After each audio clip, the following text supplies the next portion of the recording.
No más de un minuto más tarde, su carro ya no estaba allí. Lo peor es que en ese llavero estaban las llaves de su casa, y tuvo un sentido de desesperación por la estupidez que había cometido al dejar las llaves en el carro. Llamó a la policía para reportar el robo del carro, la cual le dijo que comenzaría la búsqueda del vehículo.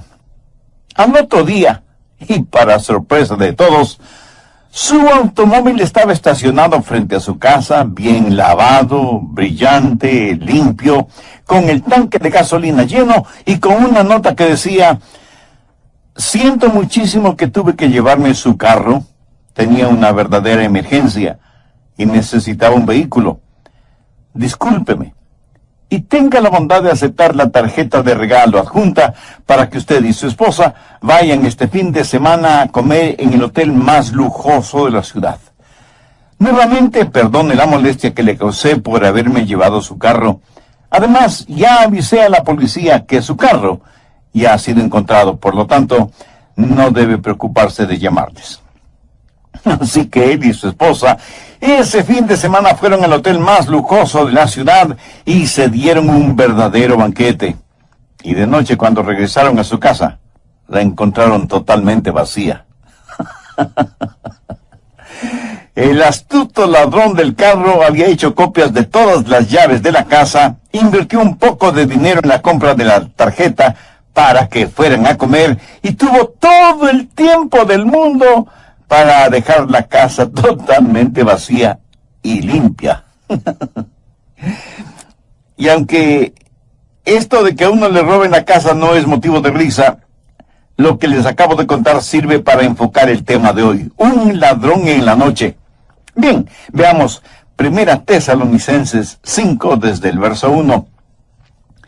Pero acerca de los tiempos y las ocasiones no tenéis necesidad, hermanos, de que os escriba, porque vosotros sabéis perfectamente que el día del Señor vendrá así como ladrón en la noche, que cuando digan paz y seguridad, entonces vendrá sobre ellos destrucción repentina, como los dolores a la mujer encinta, y no escaparán.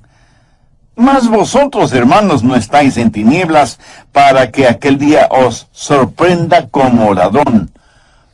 Porque todos vosotros sois hijos de luz e hijos del día. No somos de la noche ni de las tinieblas. Por tanto, no durmamos como los demás, sino velemos y seamos sobrios. Pues los que duermen, de noche duermen, y los que se embriagan, de noche se embriagan. Pero nosotros que somos del día, seamos sobrios, habiéndonos vestido con la coraza de la fe y amor, y con esperanza de salvación como yelmo. Porque no nos ha puesto Dios para ira, sino para alcanzar salvación por medio de nuestro Señor Jesucristo, quien murió por nosotros, para que, ya sea que velemos o que durmamos, vivamos juntamente con Él. Por lo cual, animaos unos a otros, y edificaos unos a otros, así como lo hacéis. Amigos, debemos estar listos para el regreso del Señor Jesucristo. ¡Qué increíble es este tiempo cuando estamos viviendo entre el monte Calvario y las faldas teñidas de sangre y el monte Sión bañado con la gloria de Dios! Estamos viviendo entre la crucifixión y la coronación de nuestro Salvador, y debemos estar listos para que cuando Él regrese nos encuentre revestidos de su justicia. En este mensaje de Tesalonicenses hay 4 cosas que necesitamos entender. Primero, hay algo que debe esperar. Será un día sorpresa y sorprendente. Mire nuevamente los versos 1 y 2. Pero acerca de los tiempos y las ocasiones, no tenéis necesidad, hermanos, de que os escriba, porque vosotros sabéis perfectamente que el día del Señor vendrá así como ladrón en la noche. El ladrón llega durante la noche, sorpresivamente. Ningún ladrón le escribe y le dice: el señor fulano de tal, hoy a las 2 de la mañana voy a robar su casa. No, el ladrón llega a robar el momento más inesperado. Así será la venida del Señor Jesucristo. Y por favor note que Pablo no está fijando ninguna fecha, pero sí hace énfasis en 2 cosas: la certidumbre de su venida y la incertidumbre de su venida, porque no sabemos cuándo vendrá, porque vendrá como ladrón en la noche. Busque Hechos 1, desde el verso 6. Entonces los que se habían reunido le preguntaron, diciendo, Señor, ¿restaurarás el reino de Israel en este tiempo? Y él les dijo, no os toca a vosotros saber los tiempos o las sazones que el Padre puso en su sola potestad. Escucha atentamente lo que voy a decir. Cualquier persona de cualquier religión o de cualquier denominación que dé una fecha exacta para el retorno del Señor Jesucristo, no solo que está mintiendo, sino que está desobedeciendo al Señor. En 1988, un religioso escribió un librito titulado 88 razones de por qué Jesús vendrá en 1988. Como Jesús no vino en 1988, ese hombre se volvió en el hazmerreír de todos, especialmente de los incrédulos. Otros han dicho que Jesús retornaría en 1996, en el año 2000, en el 2006, en el 2011, y seguirán dando fechas, y seguirán demostrando que son mentirosos y desobedientes, porque como Jesús dijo, del día y la hora nadie sabe, ni aun los ángeles de los cielos, sino solo mi Padre. Pero aun cuando no sepamos la fecha, tenemos esa sensación de que estamos viviendo al borde de la eternidad. Y cada día que pasa nos pone más cerca de la venida del Señor, y Él regresará en el momento justo. Jesús nació a tiempo, murió en la cruz a tiempo, resucitó entre los muertos a tiempo, ascendió a los cielos a tiempo. Por lo tanto, su regreso será también a tiempo. Ni se adelantará ni se atrasará, porque, como lo dijo el apóstol Pedro, con el Señor un día es como 1000 años y 1000 años como un día. Se acerca un día conocido como el día del Señor, y será un tiempo problemático, porque en ese día Dios derramará su ira sobre este mundo. Este mismo momento, las furiosas aguas de la ira de Dios están golpeando constantemente la represa de su misericordia. Al presente, Dios retiene su ira. ¿Por qué? Porque, de acuerdo al apóstol Pedro, el Señor no quiere que ninguno perezca, sino que todos procedan al arrepentimiento. Segundo, usted puede escapar de una destrucción súbita. En los versos 3 y 4, cuando Pablo está hablando de ellos, se refiere a los no salvos. Ellos no escaparán de la destrucción repentina. Pero si usted es un creyente en el Señor, sí escapará de esa destrucción súbita. Cuando iban a crucificar al Señor Jesucristo, le hicieron caminar por lo que se conoce como la vía dolorosa. En esa vía estaban algunas mujeres llorando. Al verlas, Jesús les dijo, hijas de Jerusalén, no lloréis por mí, sino llorad por vosotras mismas y por vuestros hijos. Cuando llegue el día del Señor será un día solemne. Busque Joel, capítulo 2, versos 1 y 2. Tocad trompeta en Sión y dad alarma en mi santo monte. Tiemblen todos los moradores de la tierra, porque viene el día de Jehová, porque está cercano. Día de tinieblas y de oscuridad, día de nube y de sombra. Como sobre los montes se extiende el alba, así vendrá un pueblo grande y fuerte. Semejante a él no lo hubo jamás, ni después de él lo habrá en años de muchas generaciones. Aquí está diciendo que el día del Señor será un día absolutamente distinto. Nunca ha habido un día como ese y nunca lo habrá. Pensemos en las limpiezas étnicas, en los terremotos, en los huracanes, en los tsunamis, en los tifones, en las inundaciones, en todas estas cosas, y sin embargo el día del Señor será totalmente distinto. Jeremías 30:7 dice, ¡ah, cuán grande es aquel día! Tanto que no hay otro semejante a él, tiempo de angustia para Jacob, pero de ella será librado. Recuerde que Jacob es el nombre para los judíos carnales, y Dios promete una liberación nacional para los judíos. Daniel también habla de ese día en el capítulo 12, verso 1. En aquel tiempo se levantará Miguel, el gran príncipe que está de parte de los hijos de tu pueblo, y será tiempo de angustia, cual nunca fue desde que hubo gente hasta entonces. Pero en aquel tiempo será libertado tu pueblo, todos los que se hallen escritos en el libro. Joel dice que no ha habido un día como ese día. Jeremías y Daniel dicen casi exactamente lo mismo. Y Jesús en Mateo 24:21 dijo, porque habrá entonces gran tribulación, cual no ha habido desde el principio del mundo hasta ahora, ni la habrá. Mi amigo, el día del Señor será un día solemne. Nunca ha habido ni nunca habrá un día como ese.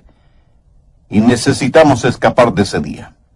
Apocalipsis 6 dice que los hombres se esconderán en cuevas y cavernas, y pedirán, rogarán a las montañas que caigan sobre ellos, diciendo, caed sobre nosotros y escondednos del rostro de aquel que está sentado sobre el trono, y de la ira del Cordero, porque el gran día de su ira ha llegado, ¿y quién podrá sostenerse en pie? El anticristo, quien estará gobernando el mundo en esa época, hará que Hitler parezca un Boy Scout.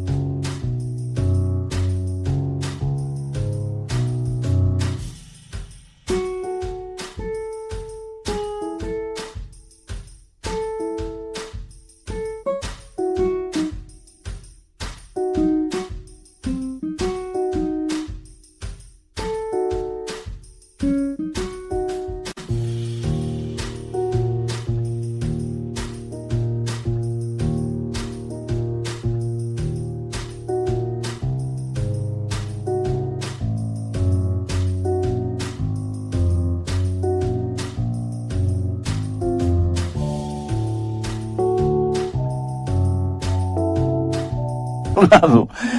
Será un día de destrucción súbita. Y aunque muchos consideran esta clase de mensajes exageradamente alarmantes, este mundo será sorprendido si es que no escucha y presta atención a la palabra de Dios, lo mismo que sucedió en los días de Noé. Esta es una de las razones por las que no creo que la iglesia va a pasar por la tribulación, porque la gran tribulación no es tiempo de paz y seguridad. El tiempo de paz y seguridad es cuando llegue ese día y seamos librados de experimentarlo. Mateo 24, desde el verso 36. Jesús les hace conocer a sus discípulos que el día y la hora nadie lo sabe, ni siquiera los ángeles del cielo, sino únicamente su Padre. Pero note lo que dice en el verso 37. Mas como en los días de Noé, así será la venida del Hijo del Hombre. ¿Y cómo fueron los días de Noé? Verso 38. Porque como en los días antes del diluvio estaban comiendo y bebiendo, casándose y dando en casamiento, hasta el día en que Noé entró en el arca, y no entendieron hasta que vino el diluvio y se los llevó a todos. Así será también en la venida del Hijo del Hombre. Quiere decir que todos estaban viviendo su vida rutinariamente. Matrimonios, fiestas, diversión, hacer dinero, tener más fiestas, inventarse nuevas diversiones, los días de Noé.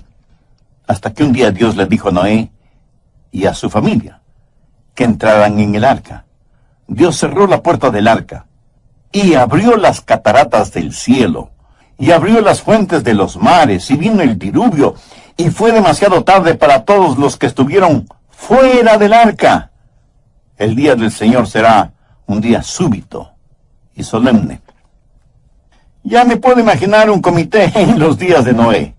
Noé ha estado predicando que Dios va a destruir el mundo por medio de un diluvio, y los que le escuchaban decidieron formar un comité para estudiar si lo que Noé predicaba era la verdad o no.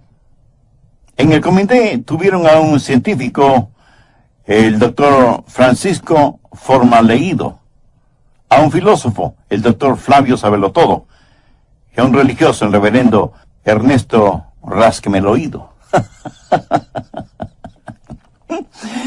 y ellos tuvieron un simposio para determinar si iba o no iba a llegar un diluvio. Y le preguntaron al doctor Formaleido: doctor, ¿habrá un diluvio? Y él contestó: bueno, la ciencia no puede hablar de esas cosas porque, como saben, nosotros trabajamos con pruebas empíricas, pero sí puedo decir que desde el tiempo que tenemos una historia registrada, nunca ha habido una ruptura en el reino de la ley natural. Así que desde un punto de vista científico, es muy dudoso que tengamos esto llamado diluvio. Con esta declaración del científico, la gente se sintió un poquito más tranquila.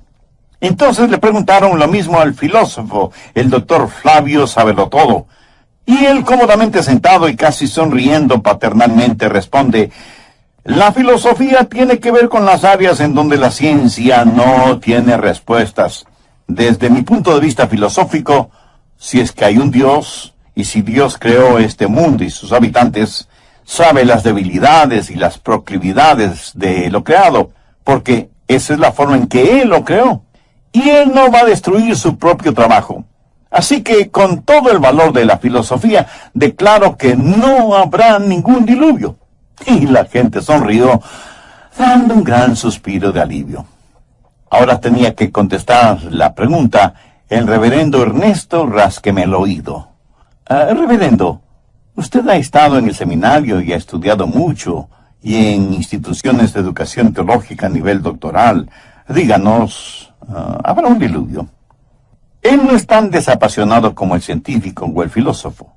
De hecho, él está tan disgustado que su rostro está más rojo que un tomate maduro, y señalando con el dedo a quien le hizo la pregunta, responde con evidente ira: usted no es más que un fanático religioso, falto de la más elemental educación teológica, que con su pregunta lo único que está haciendo es difamar el carácter de Dios. Es que no sabe que Dios es amor.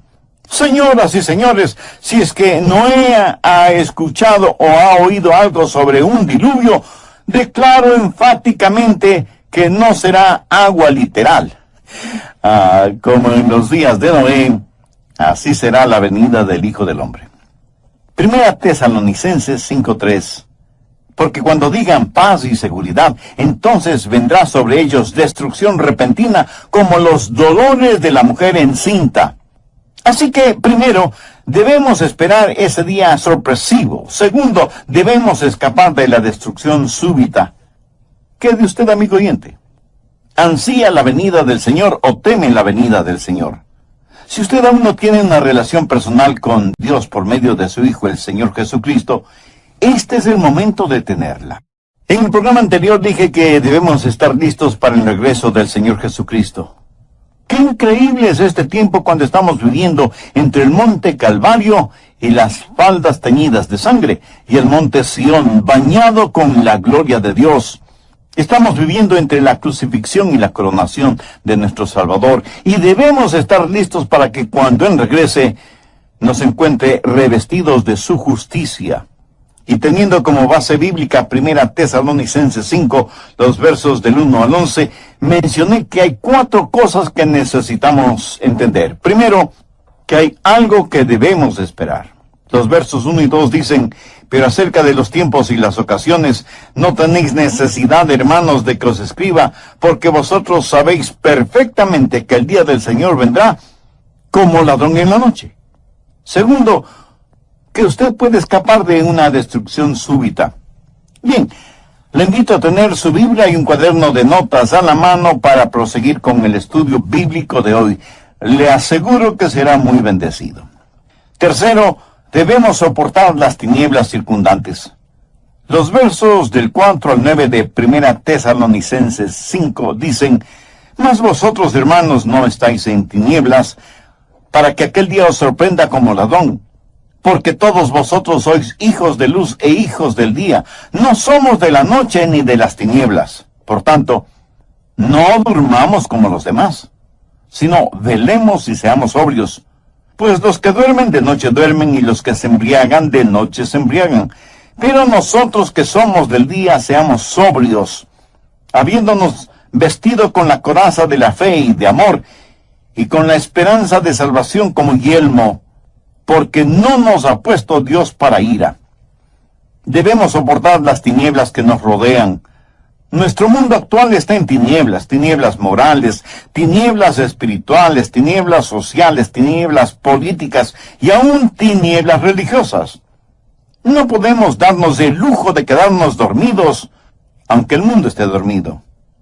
Es más, parece que el mundo hubiera sido cloroformado por Satanás y está en estado de estupor moral y espiritual. Como hijos e hijas de Dios, ¿qué podemos hacer? Primero, saber lo que está pasando y despertarse. Mire lo que dice el verso 5, porque todos vosotros sois hijos de luz e hijos del día, no somos de la noche ni de las tinieblas. Nosotros los creyentes somos los únicos en el mundo que sabemos o que debemos saber el sentido de todo lo que está pasando. Debemos estar conscientes de las cosas. Por eso predico mensajes como este. Tal vez no veamos un nuevo año, o un nuevo mes, o una nueva semana, o un nuevo día, porque Jesús puede venir en cualquier momento. Y alguien me dirá, pero pastor, si todas las cosas están tan bien. Precisamente ese es mi punto. Cuando digan paz y seguridad, entonces vendrá sobre ellos destrucción repentina. Segundo, no es tiempo de dormir, sino de velar y estar sobrio.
Veamos los versos 6 y 7.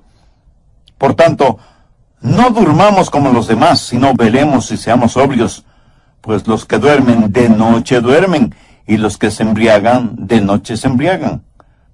Me da la impresión de que muchos van a sus respectivas iglesias con un rótulo que dice, favor no molestar. Y espero que este mensaje no haya sido como una canción de cuna para usted, sino como una llamada de atención, como el toque de una diana, como un reloj despertador.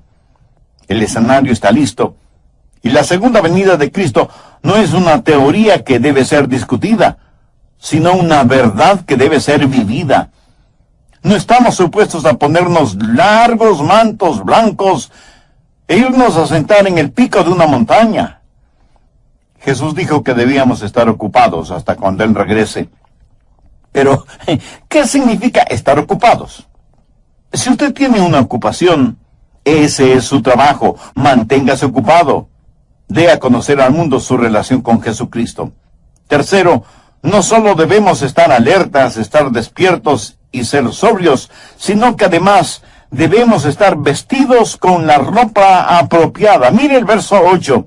Pero nosotros que somos del día, seamos sobrios, habiéndonos vestido con la coraza de la fe y de amor, y con la esperanza de salvación como yelmo.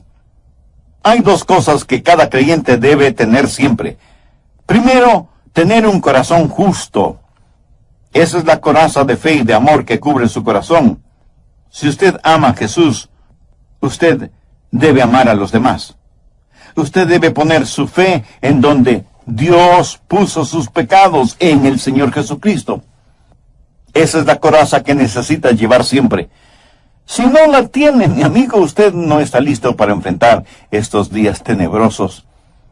Y no solo tener un corazón justo, sino también una cabeza bien protegida, con el yelmo o casco de la salvación. Miremos la segunda parte del verso 8. Habiéndonos vestido con la coraza de fe y amor, y con la esperanza de salvación como yelmo. ¿Qué significa la esperanza de salvación? ¿Quiere decir que espero ser salvo? No, no significa eso. Usted no debe tener un espero salvarme, sino que debe estar seguro de su salvación. Usted debe poseer un sé que soy salvo, porque la Biblia usa la palabra esperanza de una manera diferente a como nosotros la usamos.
En la Biblia, esperanza significa una certeza absoluta basada en la palabra de Dios. Por ejemplo, a la segunda venida del Señor se la conoce como la bendita esperanza. Usted debe tener un corazón cubierto con fe y amor y tener el yermo de la absoluta certeza de su salvación. Usted necesita estar absolutamente seguro de su salvación, estar sobrio, estar alerta, estar preparado. Cuarto, experimentaremos una liberación segura. Primera Tesalonicenses 5:9. Pero no nos ha puesto Dios para ira, sino para alcanzar salvación por medio de nuestro Señor Jesucristo. Aquí la palabra salvación significa libertad o liberación. Libertad por medio de nuestro Señor Jesucristo. ¿Y para qué tenemos esa libertad? Veamos el verso 11. Por lo cual, animaos unos a otros y edificaos unos a otros, así como lo hacéis. El hecho de que Jesús puede venir en cualquier momento debe servir para consolarnos y para edificarnos mutuamente. Ahora, permítame decir por qué creo que la iglesia será arrebatada antes de la gran tribulación. 3 razones que las encontramos en el texto bíblico: explicación, expectación y edificación. Explicación, en el verso 9, ¿cómo lo explica Pablo? Porque no nos ha puesto Dios para ira. Recuerde que la gran tribulación es el gran día de su ira. Dios disciplina a sus hijos, pero nunca derrama sobre ellos su ira. La ira de Dios será para los inconversos, aquellos que han negado o han rechazado o se han burlado del Señor Jesucristo y de su obra en la cruz. Busque Primera Tesalonicenses 1, 9 y 10. Porque ellos mismos cuentan de nosotros la manera en que nos recibisteis y cómo os convertisteis de los ídolos a Dios, para servir al Dios vivo y verdadero, y esperar de los cielos a su Hijo, al cual resucitó de los muertos, a Jesús, quien nos libra de la ira venida. Los ejemplos clásicos. Hemos hablado de los días de Noé, y cómo el diluvio no se hizo realidad, sino hasta después de que Noé y su familia estuvieron seguros en el arca. El otro ejemplo tiene que ver con Lot. Veamos Lucas 17, los versos del 28 al 30. Asimismo, como sucedió en los días de Lot, comían, bebían, compraban, vendían, plantaban, edificaban. Mas el día en que Lot salió de Sodoma, llovió del cielo fuego y azufre, y los destruyó a todos. Así será el día en que el Hijo del Hombre se manifieste. En los días de Lot, la gente vivía desaprensivamente. Comían, bebían, hacían negocios, se divertían, y sus diversiones estaban marcadas por perversiones sexuales. Hay que notar que los días de Lot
estaban también marcados por prosperidad económica.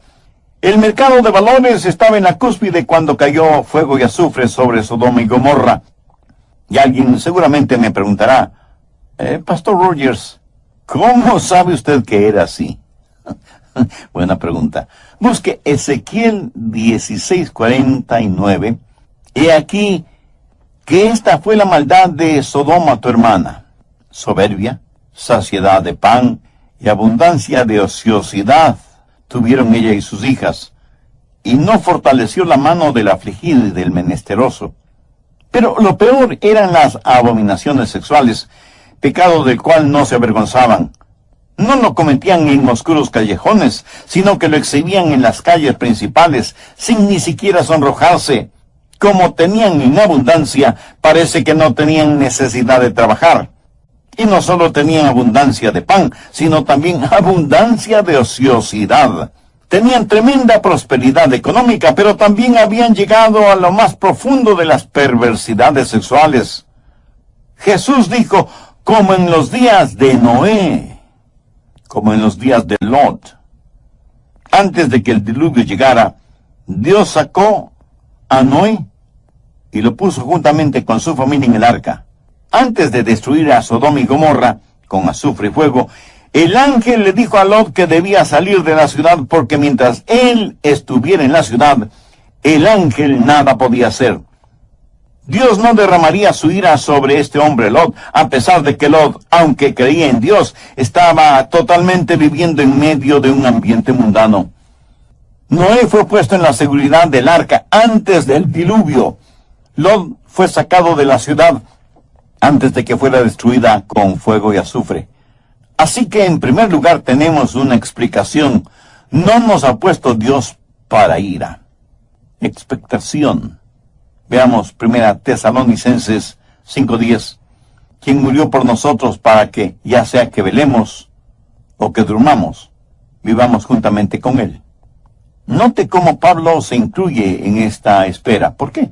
Porque Pablo esperaba el regreso de Jesús en su época, en sus días. ¿Estaba Pablo equivocado? De ninguna manera.